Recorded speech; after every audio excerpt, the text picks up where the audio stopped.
Hola, ¿cómo están? Espero que muy bien. Hoy en Mentes en Equilibrio tenemos a una invitada, a Espe Martínez, que es especialista en psicología deportiva y en terapias con realidad virtual.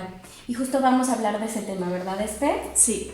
Ok, pues platícanos, ¿qué es la realidad virtual y cómo se aplica en los procesos de terapia? Pues mira, la realidad virtual es una herramienta, o sea, no es algo que cure en sí mismo, sino es una herramienta que tú utilizas como la visualización, como la práctica en imaginación, solo que es en realidad virtual. Entonces, tiene una gran ventaja que cuando tú trabajas con una fobia o con algún tipo de ansiedad, pues todo el trabajo que se suele hacer en imaginación lo estás haciendo con realidad virtual, que es muy aproximado al trabajo de exposición en vivo, a hacerlo de verdad. Entonces, pues como que se acorta mucho en lo que son las sesiones y el tiempo de trabajo. Ok, o sea, es utilizar la tecnología en pro de un tema para el paciente, ¿no? Y en vez de hacer que el paciente imagine, es ponerle la situación, ¿no? Efectivamente. Además, por ejemplo, hoy en día muchas personas el tema del mindfulness, de la relajación y todo eso, como que les cuesta mucho sumergirse, ¿no? Claro. En un ambiente, no pensar en otra cosa, y con las gafas, pues como estás viendo todas las imágenes y estás escuchando todo lo que tienes que hacer, es fácil no irte del tema. Aún así, mucha gente le cuesta, por ejemplo. Claro, y eso es muy común. Yo tengo varios pacientes que dicen, es que esta técnica de relajación guiada que me dejaste, o esta meditación, o esta visualización, me ha costado mucho hacerla porque me distraigo o porque mi mente se va para otro lado, ¿no? Entonces, por así decirlo, la realidad virtual nos ayudaría, además de acortar el tiempo de sesiones, como ayudar a que el paciente genere más. Claro, además, tú piensa que cuando estás imaginando, tú tienes los ojos cerrados y se te pueden venir imágenes de cualquier tipo a la cabeza, pero si estás ya viendo las imágenes que te están produciendo una sensación de relajación, de bienestar, o si estás haciendo una respiración y estás viendo una imagen que te ayuda a concentrarte en esa respiración, es mucho más fácil y más efectivo que si a lo mejor tú estás con los ojos cerrados, lo estás escuchando, pero de repente ya pues, empiezas a pensar, pues tengo que comprar jamón, no sé cuánto, ¿sabes? Y ya empiezas a echar mano de tus pensamientos rutinarios, vamos. Ok, excelente. Bueno, y platícanos, ¿para qué tipo de casos se utiliza la realidad virtual, o tú en qué tipo de situaciones lo recomiendas más? Pues lo que más se utiliza es para fobias específicas. Ok. Miedo a las agujas. Además, por ejemplo, recientemente tenía un caso de una chica diabética que le diagnosticaron un grado más alto de diabetes y se tenía que empezar a pinchar todos los días. Y tenía una fobia a las agujas súper alta. O sea, además era una mujer ya de 40 y tantos años, que ya estaba la fobia ahí ancladísima. Y nada, con la terapia con realidad virtual hemos conseguido que se pinche todos los días y sin problema ninguno, que ya lo normalice y demás. Porque además era un tema como de muy cotidiano y supervivencia, ¿no? Hay fobias que son situaciones como que suceden de vez en cuando, pero imagínate una persona que requiere pincharse, claro, es que es súper necesario. Imagínate si tú tienes fobia a las alturas, pero vives en Sevilla, lo que sea, pues no te sueles exponer a una situación en la que te tengas que estar subiendo a un andamio, a un ascenso abierto, a un puente, pero una fobia así que te está afectando en tu vida cotidiana, diaria, pues claro, es súper recomendado. Miedo a volar, miedo a conducir. Fíjate que el miedo a volar, yo tengo varios pacientes inmigrantes, trabajo con expatriados, y muchos de mis pacientes a lo largo del tiempo han ido como generando este temor, ¿no? Como antes volaban por vacaciones y por gusto, por placer. Claro, era algo más trabajo, sencillo, ¿no? Claro, por trabajo o por necesidad de ver a sus familias, ¿no? Claro. Y como se ha vuelto más recurrente, empiezan a sentirse ansiosos a la hora de volar. Claro, pues la fobia a volar, además con 8 sesiones o así, normalmente se queda solucionado. Okay. Y tú, por ejemplo, con la gente que vive en otros lugares, ¿puedes trabajar de manera online? Yo utilizo en parte la realidad virtual a distancia porque se pueden mandar deberes, se pueden mandar a través de la aplicación, ellos tienen un usuario y una contraseña para seguir practicando en casa, ¿no? Ok. Pero lo más recomendable, evidentemente, es que sea de forma presencial porque tienes que ir midiendo la ansiedad real, física que está sintiendo en ese momento el paciente, tú tienes que ir controlando el escenario. Claro. Entonces, a distancia, pues para cositas así básicas más como una relajación, una respiración y ese tipo de cosas, sí se puede mandar. O por ejemplo, con deportistas que he trabajado a distancia, pues sí le mando visualizaciones de cuando tienen que coger el avión para un campeonato, cuando tienen que coger un coche y como para estructurarles cuando tienen que visualizar, cuando tienen que hacer una relajación, una respiración. Entonces a lo mejor le pongo una visualización de un coche y le pongo una relajación muscular progresiva. Okay. Entonces de esa manera ellos ya se van aprendiendo la forma de hacer esa relajación pues como si estuvieran en el coche de verdad y ya luego es más fácil que lo puedan practicar. Claro, que cuando estén ahí en el avión, en vez de empezar este bucle de pensamientos o toda la ansiedad a nivel corporal, ellos sepan manejarla, ¿no? Exactamente. Okay. Ellos al final es un entrenamiento.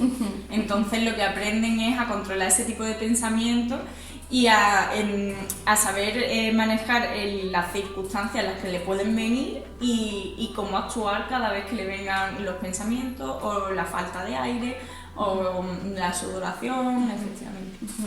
¿Qué otras fobias específicas se pueden tratar a través de la realidad virtual?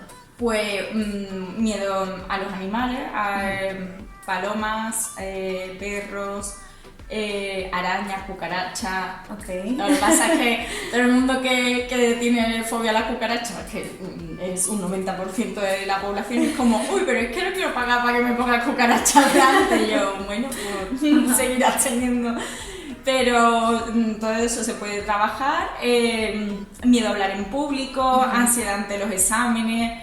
Es súper común. Tengo mis clientes adolescentes en general. Varios hablan de esta fobia, ¿no? Como de ante un examen hay mucha presión, hay unos niveles de estrés y de ansiedad de niños de 8, 9, 10 años. Y cada día más, porque al final las exigencias son mayores y luego pues es que en el colegio no les enseñan a enfrentarse a ese tipo de cosas, ¿no? O sea, claro, se les enseña un montón de cosas muy útiles, pero no se les enseña a respirar, a controlar los pensamientos, a relajarse, a controlar su activación. Eso es algo que en el colegio no aprenden. Claro, es todavía una clase o un curso pendiente en los colegios, ¿no? El manejo de emociones. Exactamente. Y yo noto mucha diferencia, por ejemplo, entre mis deportistas y chicos que no practican deporte a nivel de competición. Porque al competir en algo, ya quieras que no, están más acostumbrados a exponerse a este tipo de situaciones. Claro. Y aunque sea levemente, pues ya saben, ya algo han trabajado de respiración, de relajación, en cursos, en seminarios. Entonces tienen más herramientas que otros niños que solo hacen estudiar, ¿no? O que hacen deporte más por diversión. Claro, sin esta parte del cuidado, del manejo de las emociones, del temor de las expectativas, ¿no? Sí, de la presión del ganar, porque es cierto que hay deportistas que lo hacen por placer, pero si tú eres de alto rendimiento, pues al final del día estás esperando resultados, ¿no? Y eso genera mucha presión a nivel emocional. Sí, bueno, eso desembocaría en otro vídeo, porque también la orientación a los resultados o a la ejecución, ¿no? Claro. Y al final eso también pasa a la hora de los estudios y de que si tú estás obsesionado con un resultado, pues al final no te estás centrando en lo que tienes que hacer para conseguirlo. Claro, totalmente. ¿Y en qué casos la realidad virtual no está recomendada o no es, por así decirlo, la mejor opción? O sea, en fobias específicas es muy útil y digamos que ayuda en cuanto a minimizar el tiempo del proceso terapéutico y ayudar al enfoque y a la concentración de la persona. Efectivamente. Pues en ansiedades más generalizadas, ¿no? Porque, por ejemplo, una agorafobia o una ansiedad hacia estados de ansiedad generalizada sí se pueden trabajar, pero pues ya miedo a morir y estas cosas es más terapia existencial, ya es... Sí, sí, es cierto que yo tengo varios clientes con el temor a morir, el miedo a morir o el miedo que alguien más se muera, Y eso es tan general porque nos O el podemos miedo morir de tantas maneras. a que les pase algo a su familia, Ajá. ¿no? Les pasa eso a muchos pacientes, no te Sí. pasa a ti, que es que tengo miedo a que le pase algo a mis padres, les Sí. pase. Eso, realidad virtual no Sí. es la herramienta adecuada, Sí, realmente. es un tema más existencial y se tiene que trabajar con otro tipo de Efectivamente. terapias. Vale, perfecto. Bueno, este me va a utilizar de conejillo de indias y me va a enseñar cómo funciona la realidad virtual. Y bueno, yo de fobias a veces me pongo un poquito ansiosa en los vuelos cuando hay turbulencias. No mucho, la verdad tiene que ser una turbulencia importante para que yo diga, Hombre, ¿sabes? normal, también, O sea, ¿no? me O sea. tocó una turbulencia que me agarré de un señor que venía con su esposa. Y el señor nos iba tranquilizando las dos, pero bueno, yo creo que era acorde a la situación. Claro, eso no puede estar ahí, el avión se está cayendo y tú no pasa nada, Ya. está todo bien. Hay cosas Claro, que- como esta parte de ser realista, ¿no? Y que la Claro. respuesta sea objetiva y funcional a la situación. Claro, ¿no? o sea, hay emociones que son correspondidas, que está bien Claro, tenerlas. que son sanas y Sí, útiles, sí, sí, ¿no? sí. Para reaccionar ante el peligro. Pero sí es cierto que por mucho tiempo tuve una fobia a los perros. Fíjate que ahora quiero tener perro, ¿no? Ah, ¿sí? Uno chiquito.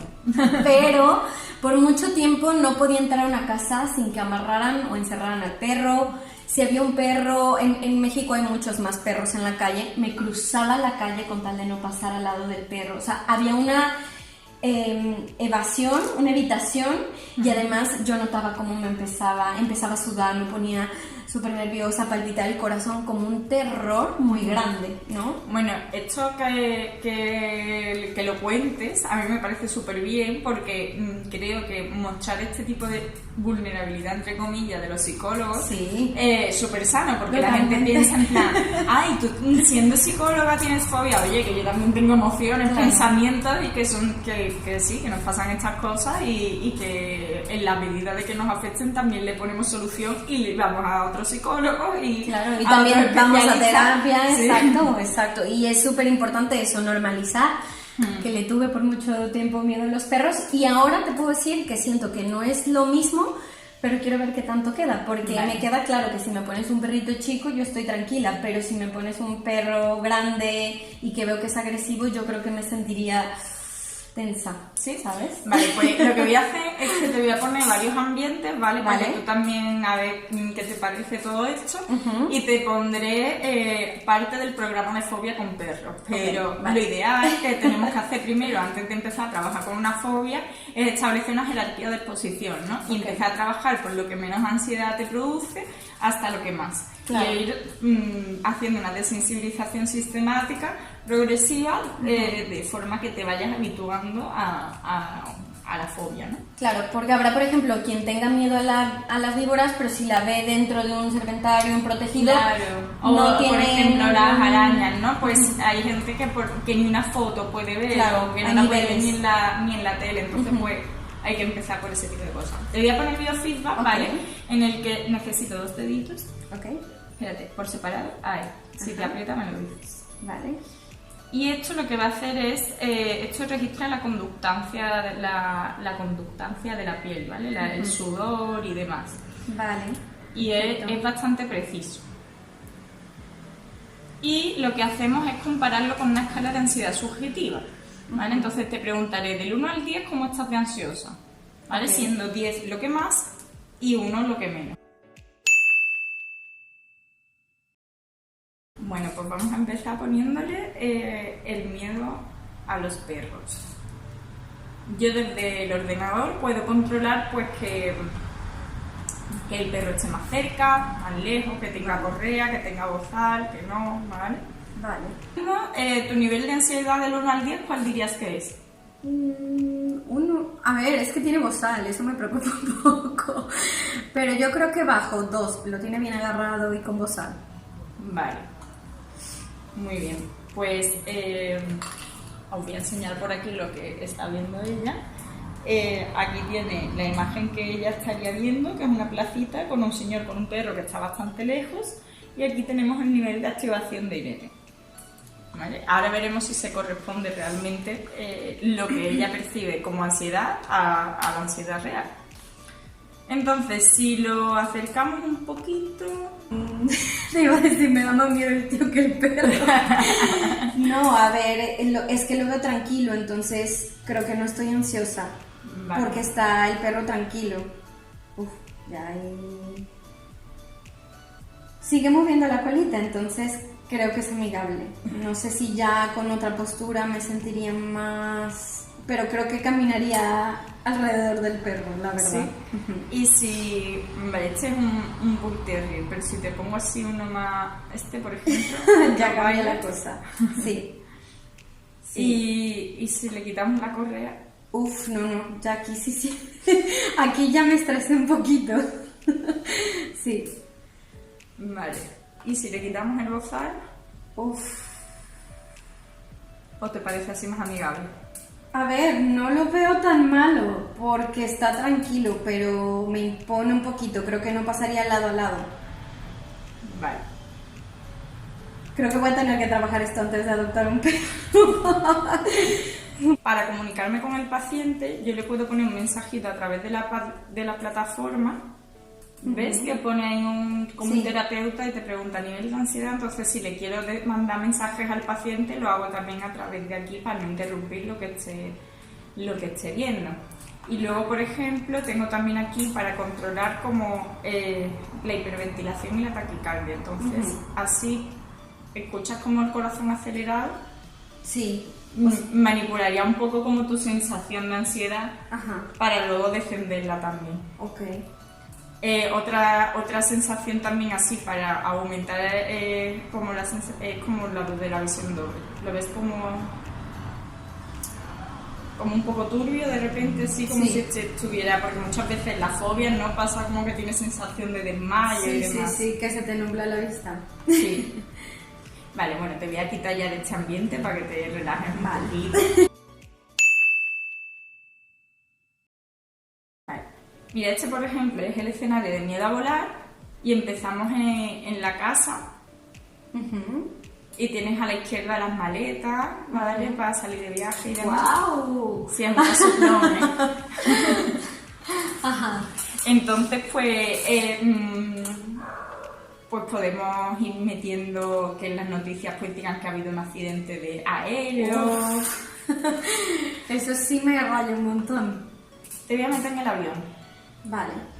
El despegue tardaría ahora 2 minutos y pico, pero verías también en la pantallita, ¿no? Cómo se va haciendo el despegue. ¿Qué tal? ¿Bien el despegue? El despegue, bien.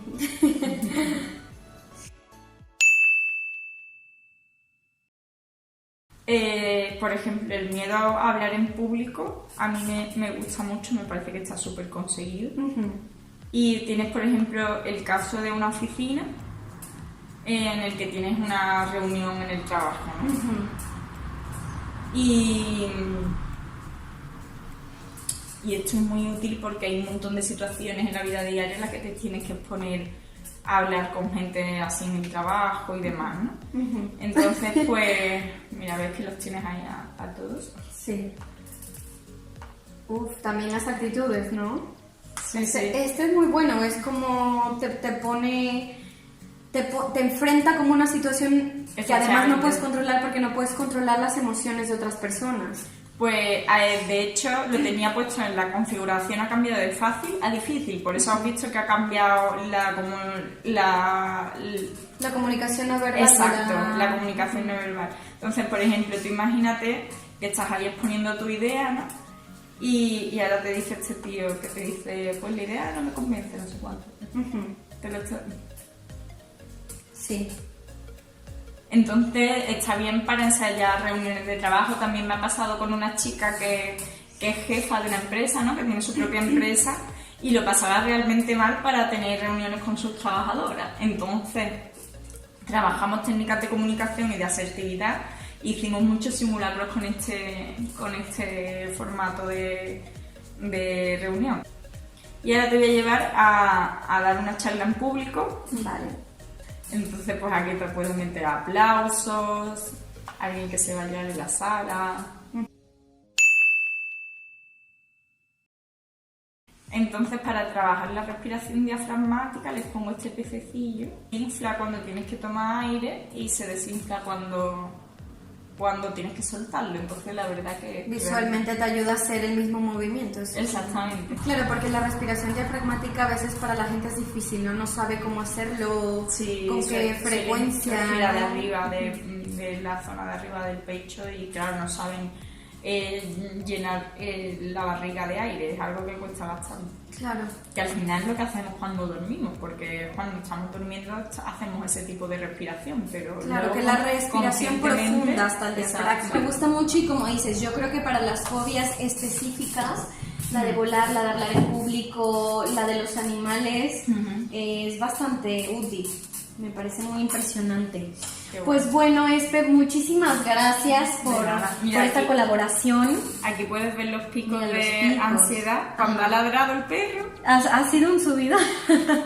Se ve perfectamente en la gráfica. Entonces, cada vez que metes el accidente de la televisión, ¡pum! Es que a mí ver los accidentes o, por ejemplo, ahora que hay muchos ataques terroristas, claro, eso a mí me tensa mucho y yo me noto que cuando más noticias veo, más ansiosa y estresada estoy y más pensando en posibilidades, ¿no? Entonces digo, no, a ver, o sea, como que no puedo estar, por así decirlo, chupando toda la información que veo en redes y pensarla como una realidad cuando no está pasando. Nos vamos al easy, ¿no? A estos hubieras que nos generan malestar emocional sin que nada esté pasando. Entonces es bastante interesante y me gusta muchísimo. Pues además este feedback que obtiene el paciente, por ejemplo, cuando está muy ansioso, aplicas una respiración y ves perfectamente cómo baja la curva. Claro. Entonces realmente dice, uy, pues es verdad que esta herramienta que estoy utilizando está siendo eficaz. Y ya eso es terapéutico en sí mismo, esa información. Totalmente, ver cómo la relajación y esas técnicas sí son útiles a nivel fisiológico, que es algo que tal vez no pueden medir o visualizar, ¿no? Así que a mí me gusta mucho porque creo que hace la psicología bastante científica, es algo muy, muy aplicado y... Claro, la tecnología nos ayuda muchísimo. En terapia de pareja, los Gottman, que es el método en el que me estoy formando, utilizan esta misma medición en las discusiones. Y lo que ellos hacen es, cuando tú tienes un paciente en presencial, eso solo se puede hacer presencial porque necesitan los medidores, ver cuando empieza a subir y pedirles que pausen y que se relajen y que retornen a la conversación. Porque lo que pasa es que cuando estamos muy enojados o muy estresados nos bloqueamos y dejamos de escuchar y dejamos de ser capaces de empatizar. Entonces una conversación así no tiene sentido. Y esos bloqueos muchas veces vienen por la misma falta de oxígeno, de que no sabemos respirar, de que no hacemos respiraciones, no nos pausamos, respiramos. Y te bloqueas por falta de oxígeno en el cerebro y en el cuerpo, ¿no? Claro, y entonces la reacción no es una reacción útil y asertiva, ¿no? Bueno, pues muchas gracias, Espe. Ya estarán viendo próximamente pues varias colaboraciones entre nosotras. Les deseamos un lindo día y les vamos a dejar en la descripción de este video información sobre las redes de Espe, sobre mis redes y algunos contenidos relacionados con este video. Muchas gracias.